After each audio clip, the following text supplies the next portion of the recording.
ETF index mutual funds నేర్చుకుని stock మార్కెట్లో రాణించాలనుకుంటున్నారా? వెంటనే ఈ నెంబర్కి కాల్ చేయండి.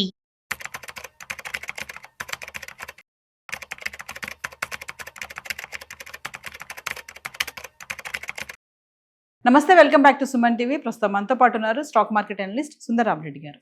నమస్తే సార్. నమస్తే మ్యామ్. సార్, మనం చాలా వీడియోలో గోల్డ్ రేట్స్ గురించి మాట్లాడుకున్నాం. మరి ట్రంప్ టారిఫ్ చూసుకుంటే 25% నుంచి 50%కి వచ్చారు, ఇంకా పెంచుతాను అంటున్నారు. మరి ఇక్కడ గోల్డ్ మీద మినహాయింపు, బంగారం పైన 1000 అని చెప్పేసి ఒక టాక్ అయితే నడుస్తుంది. బేసికల్ గా ట్రంప్ వేసిన టారిఫ్ ఒక గోల్డ్ గురించి అనేం కాదండి. స్విట్జర్లాండ్ వాళ్ళతో వాళ్ళు ట్యాక్స్ డీల్ పెడుతున్నప్పుడు ఏంటంటే అక్కడ 100 హౌన్స్ బార్స్ మీద ట్యాక్స్ లేకపోతున్నారు, రూమర్ క్రియేట్ అయింది అనమాట.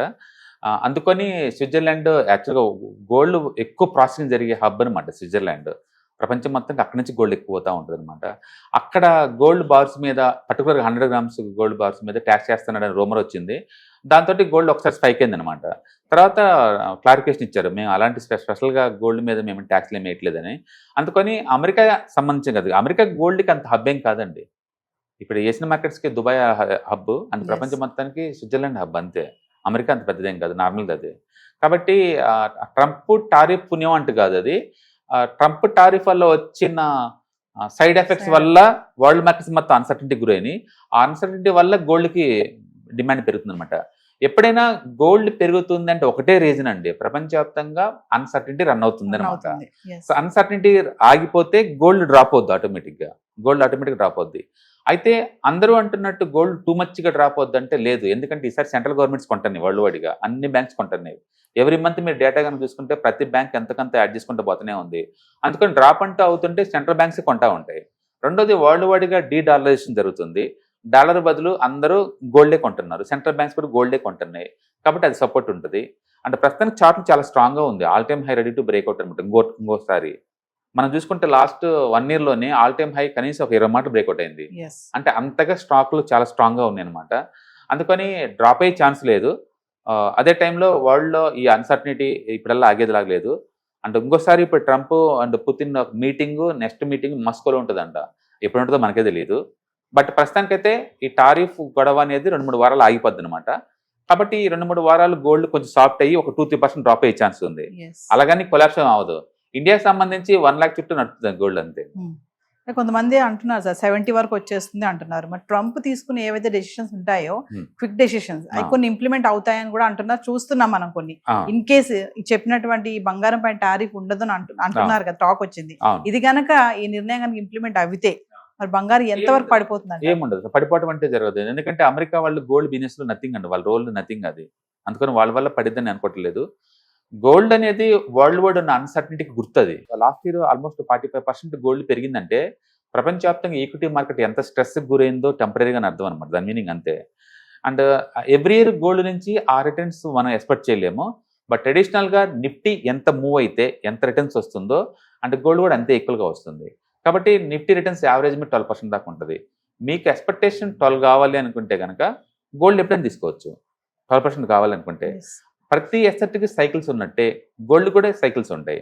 ఆ సైకిల్ లాస్ట్ ఇయర్ అనేది పీక్ లెవెల్ అనమాట. అందుకని 45% దాకా మూవ్ అయింది. ఈ సంవత్సరం నెక్స్ట్ ఇయర్ టూ మచ్కి మూవ్ అవుద్దంటే అవ్వదు. అలాంటి ఎక్స్పెక్టేషన్ ఏమో పెట్టుకోకూడదు మనం. Average expectation 12%. అందుకని నేను అనుకున్నది ఏంటంటే ఇంతకుముందు మనం అన్నట్టు మ్యాక్సిమం 1.1 lakh దాకా పోతుంది. వరస్ట్ అనుకుంటే వరల్డ్ వైడ్గా ఈక్విటీ మార్కెట్ కనుక ర్యాలీ జరిగితే కనుక 90,000కి వచ్చే ఛాన్స్ ఉంది. బట్ మీరు అంటున్నట్టు 60-70 డ్రాప్ అవ్వదు. గోల్డ్ అలాంటి హిస్టరీ లేదు ఎప్పుడు అంత డ్రాప్ అయిన చరిత్ర. ఫెస్టివల్ స్టార్ట్ అయ్యేసి ఆల్రెడీ వరలక్ష్మి వ్రతం అయిపోయింది, వినాయక చవితి వస్తుంది, నెక్స్ట్ దివాళీ వస్తుంది. అయినా సరే బంగారం ఎక్కడ కూడా నేను తగ్గనన్నట్టు 1,00,000 మీదే ఉంది. బేసికల్ గా ఇండియా అనేది ఒక చిన్న ముక్కండి గోల్డ్ కి. వరల్డ్ మొత్తం కమోడిటీస్ అన్ని కూడా వరల్డ్ వైడ్ చూడాలి తప్ప మన ఇండియన్ సెంట్రిక్ చూడకూడదు. అండ్ వరల్డ్ వైడ్ చూసామనుకోండి, అంటే ట్రంప్ అన్సర్టనిటీ ఉంది ఇంకా ట్రంప్ వల్ల. ఇంకా 2-3 months మన క్లారిటీ ఉంటే తప్ప అప్పుడు మనకు అర్థమైంది గోల్డ్ ఇంకా ముందు పోద్ది ఆగిద్ది అనేది. బహుశా 2-3 months లో మనకు డిసైడ్ అవుతుంది. అప్పుడు దాకా ఉంటుంది. మీ అనాలిసిస్ ప్రకారం ఎంత వరకు వెళ్ళొచ్చు అంటారు? ఈ సంవత్సరం ఎండింగ్ కల్లా మేబీ మంచి బుల్లి స్ట్రక్చర్ లో ఉంటే 110 దాకా పోద్ది, 1,10,000 కలుతుంది ఇండియాలో.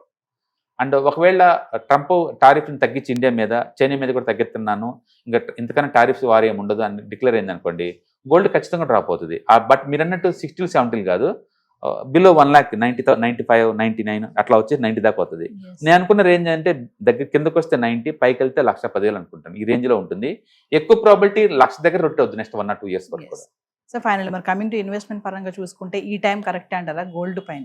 నేను అంటే ఏంటంటే ఒక గోల్డ్ మీద ఇన్వెస్ట్మెంట్స్ దాని మీద ఎందుకు పెట్టాలి, మీరు ఏదో మల్టీ అసెట్ అలొకేషన్ ఫండ్స్ ఉంటాయి కదా, అందులో పెట్టారనుకోండి, వాళ్ళు డిసైడ్ చేస్తారు కదా ఈ టైంలో ఏది అసెట్ బాగుందనేది, వాళ్ళు దాంట్లో దాని తగ్గట్టు ఇన్వెస్ట్మెంట్ చేసుకుంటూ పోతారు కదా. అందుకని ఒక అసెట్ మీద మోజుతోటి మొత్తం డబ్బులు దాంట్లో పెట్టే బదులు మనం మల్టిపుల్ అసెట్లో పెట్టడం ద్వారా ఏంటంటే ఏది హాట్ అయితే దానికి వాళ్ళు ఎక్కువ అలొకేట్ చేస్తారు కాబట్టి ఎక్కువ బెస్ట్ రిటర్న్స్ వచ్చే ఛాన్స్ ఎక్కువ ఉందన్నమాట. అందుకని మనం విడిగా కొనే బదులు మీకు గోల్డ్ మీద మోజు ఉందంటే better to buy with multi asset allocation funds.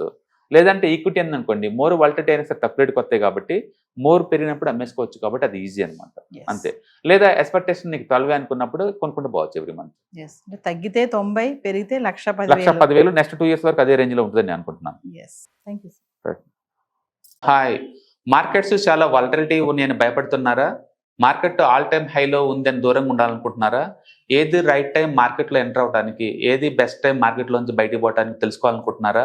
మార్కెట్లో mutual funds, ETFs, index funds ద్వారా మనీ మేక్ చేద్దాం అనుకున్నారా? ఇలాంటి మీ డౌట్స్ కి క్లారిఫికేషన్ కోసం ఈ webinar. ETFs, index funds and mutual funds కోర్సులో జాయిన్ అవ్వండి, మీ డౌట్స్ క్లారిఫికేషన్ చేసుకోండి. Every month Saturday, Sunday and Monday conduct చేసే ఈ కోర్సులో మీకు ఈటీఎఫ్స్ అంటే ఏంటి, ఇండెక్స్ ఫండ్స్ అంటే ఏంటి, మ్యూచువల్ ఫండ్స్ అంటే ఏంటి, different type of ETFs, index funds, mutual funds అంటే ఏంటి, ఇందులో ఇన్వెస్ట్ చేయడం ద్వారా లాంగ్ టర్మ్ లో వెల్త్ ఎలా క్రియేట్ చేసుకోవాలా, షార్ట్ టర్మ్ లో ఎలా వెల్త్ క్రియేట్ చేసుకోవాలా, ఎనీబడి కెన్ ట్రేడ్ ప్రోగ్రామ్ ఎలా పార్టిసిపేట్ చేయాలా, ఇలాంటి అన్నిటికీ మీకు ఆన్సర్ దొరుకుతుంది. కాబట్టి మీకు ఎవరికన్నా ఇలాంటి వాటిలో వెల్త్ క్రియేట్ చేయాలని కనుక ఇంట్రెస్ట్ కనుక ఉంటే కింద స్క్రోల్ అవుతున్న నెంబర్ కి కాల్ చేయడం ద్వారా మీ సీట్ ని బుక్ చేసుకోండి. Thank you.